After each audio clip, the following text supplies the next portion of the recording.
And with that, welcome to Carolina Sports Live. I'm Mike Lissette. Thanks so much for being here. Tonight we're coming in hot with the NBA All-Star Game. Plus, we're looking back on what Con Knippel was able to do this weekend.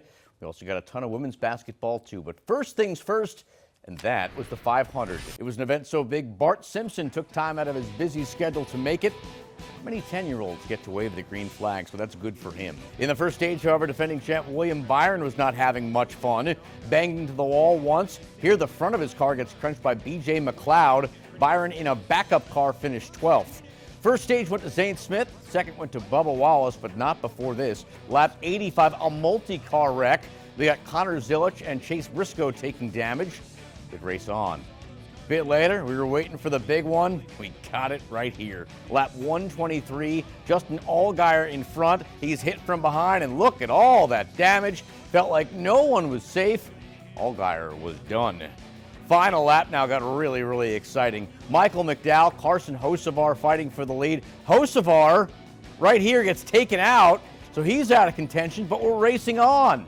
Now take a look at Tyler Reddick there on the inside from out of nowhere. He's going for the lead. Ricky Stenhouse in his way.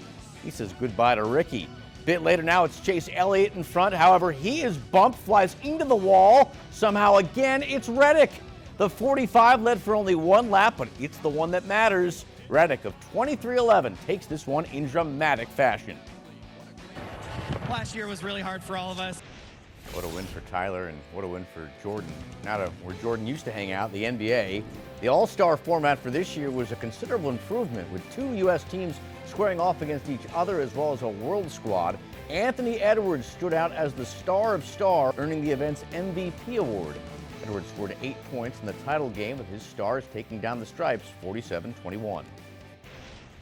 All-Star games are not what they used to be. I think everyone can agree on that. I remember a time when these games were actually competitive, when guys cared, when you really got the sense it was must-see TV. So what happened? Well, times changed.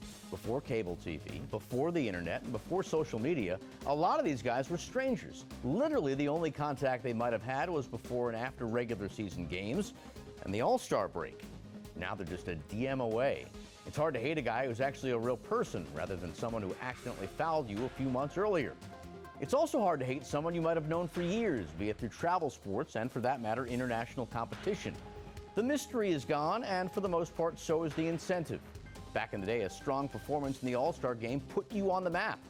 Now, with our continuous news cycle, it's old news by the next morning. Now, credit to the leagues for acknowledging the problem. They've tried to tinker with the format a few times, and this year's NBA All-Star Game incarnation was considerably better. But facts are facts, and at this point, with gimmicks abound, the genie is out of the bottle, and we're not putting him back in. The All-Star Games I remember are long gone, and they are not coming back.